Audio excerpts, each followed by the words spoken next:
We have a migrant crisis here in Chicago, and I'm deeply concerned that the citizens and the registered voters of the city of Chicago are being misinformed and misled by the powers that be about this migrant crisis that is being forced upon us and our communities. The word on the street is this migrant situation is going to cause Mayor Brandon Johnson to be a one-term mayor and many of the 50 aldermen not to be reelected because the people of this city want no part of this in all 50 wards in the city of Chicago. Their voices are not being heard by their elected officials. I was at a meeting in my community regarding migrant tents being set up on 115 in Halsted, which myself and the community are opposed to. There is some talk that this former grocery store parking lot at 115th and Halsted is a possible site.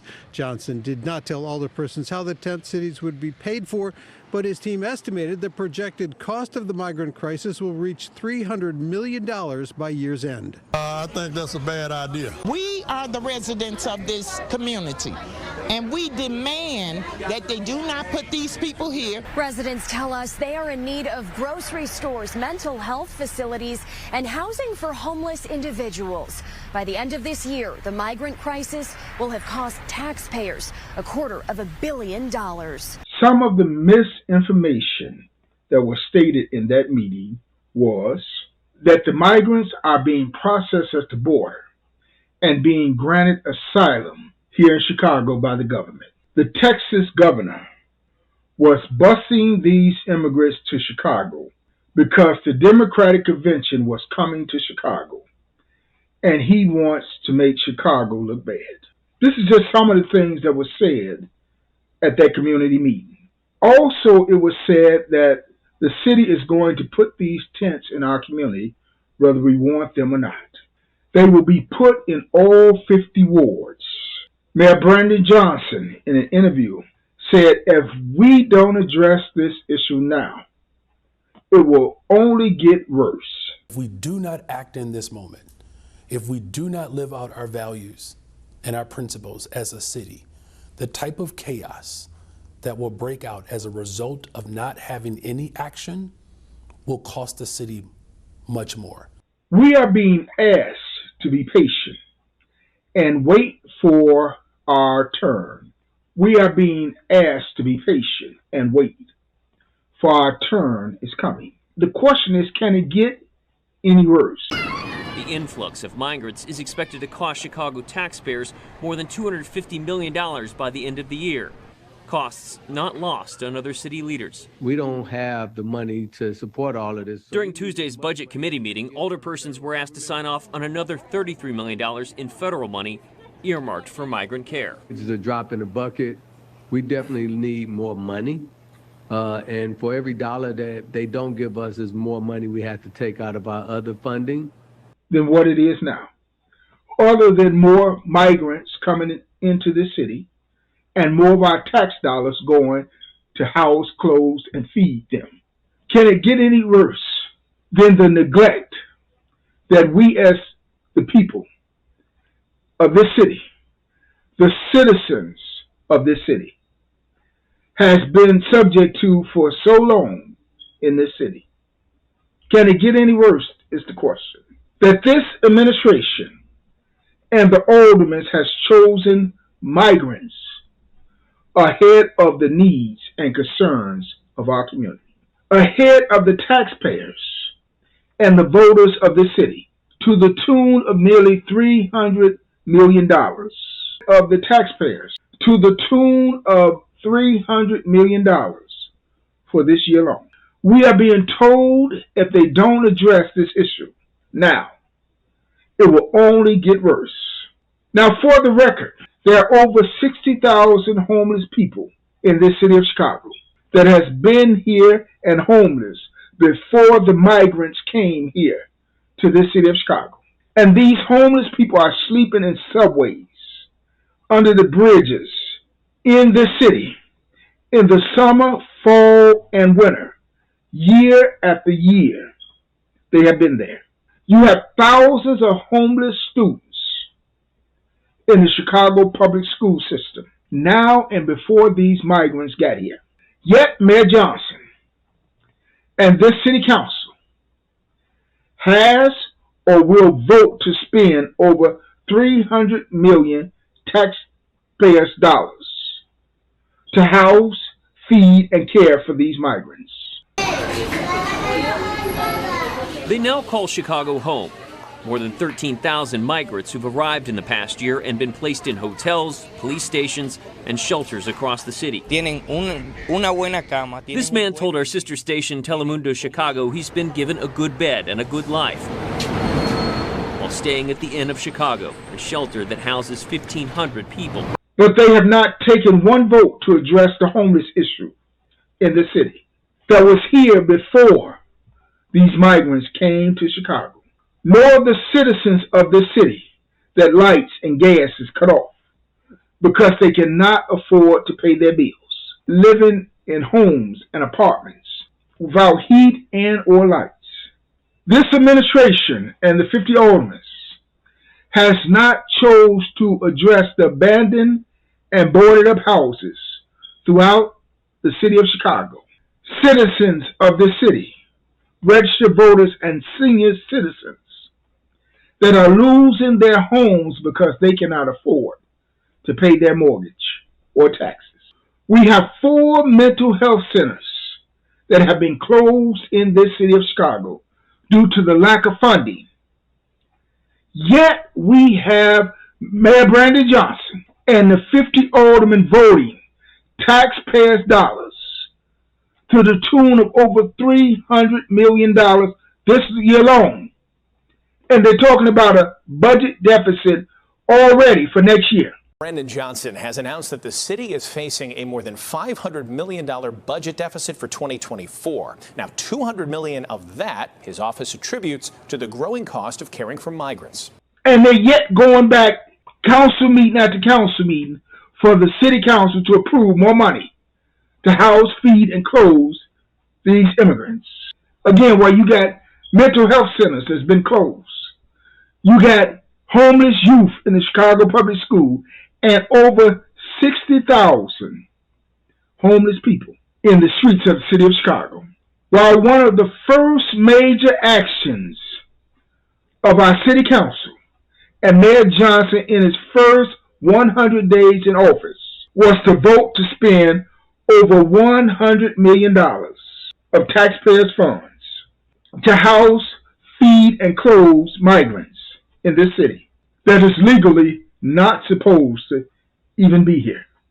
When hundreds and thousands of Chicago senior citizens, Chicago residents, Chicago voters have been neglected and overlooked in this city for years. I'm doing a show about all the money the city's doing to house these migrants, ain't doing nothing for the people in our community.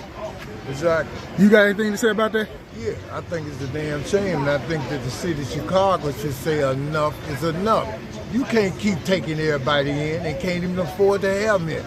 They should be, the mayor should be say, okay, now we took a lot of them in to let you know that this is a city that we will shelter. But we can't keep taking them. But they sent $300 million of taxpayers' dollars, and they ain't doing nothing for y'all. No. Are they giving y'all some money? No. Are they giving y'all some food? Hey, look at our people still hungry. What you got to say? Hell no, we going through hell to get this shit. They spending all this money on migrants. They housing them. They ain't doing no work. They housing them. Put in work. A lot of work. And they not standing out here in line to wait to get no food. The city bringing it to them. They just got their hand and they just writing them out. That's wrong. I think it's wrong. And this mayor and this city council, in its first 100 days, have not addressed the needs or concerns of the citizens and the taxpayers of the city. That is neglect and abuse of power by those that control our tax dollars, by those that control the expenditure of our tax dollars. The citizens of this city is being asked to wait and be patient, or it can only get worse. Can it get more worse than what it is now? Yeah, I guess it can. we go take this budget from over $300 million to over $500 million next year. This is a sad state of concern that our people, our community, is once again being neglected by the powers that be, that we have elected to represent us, to speak for us, to address our needs and our concerns, as we are being fed talking points. Just hold on and be patient. We got to take care of this matter first, and then we're going to spread the wealth. It is enough for all of us to go around. It's enough money, it's enough wealth in this city to go around to everybody. Just be patient. We go take care of these immigrants and put the city in debt, and then we go come and take care of the people. It's not making no sense. They playing us as if we are dumb. Yeah, I said they playing us as if we are dumb, as if we are stupid, as if we don't see what's going on before us. Why they giving us this spin, this spiel? Give us our share of the pie first, then take care of others. Tell them to wait and be patient. When in the first 100 days of Mayor Johnson's administration and these 50 aldermen, the only thing that has been done is the mayor has signed an order to give the Chicago public school teachers extended sick pay. That is the only major thing that this mayor has done, Mayor Johnson, since he's been in office. And I heard him again on WVON say that he had cut the red tape and gave many black-owned businesses off the ground and started. But he hasn't made a big issue out of it. We need to know about it. We need to know what you're doing besides coming before our city council, asking them to pass funding to house, clothe, and feed immigrants that are in this city illegally. Migrants have come here and is being put ahead of the voters, the citizens of this city of Chicago, depleting our tax dollars. Now, I do understand that Mayor Brandon Johnson did inherit this mess. But let me tell you what the good book says. Since you said, oh, you supposed to be a preacher, you supposed to be a man of God, you not showing no love and no compassion. Let me tell you what the word said when they had an immigrant issue.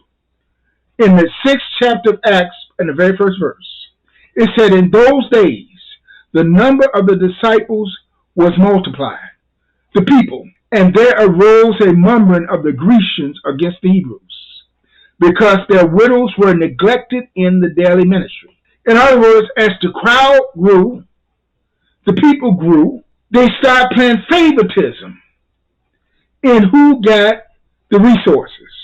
And the Grecians began to complain because the Hebrews' widows were being neglected in the daily administration. The same way as the people of this city, of all 50 wards, is complaining about immigrants being put in tents, housed and clothed and fed in their communities, and being funded off of their tax dollars when they're not reaping the benefits of the tax dollars that they're paying. In other words, the people began to complain to the disciples. Come into a community and dump people in our community like this. This is not fair. To the followers of Jesus, the leadership of the new church of that day, to Mayor Johnson and the aldermen, because their people, the citizens of this city, the residents in our communities, was being neglected in the daily distribution of the wealth of the city, to the tune of over $300 million going into someone else's hands that are not even supposed to be in the city. And the disciples appointed man over this charge to correct it. They said, let us seek out man full of the Holy Ghost, wisdom, godly man, to find out how we correct this matter. Got to be corrected. And then to take it one step farther. Well, we're trying to show love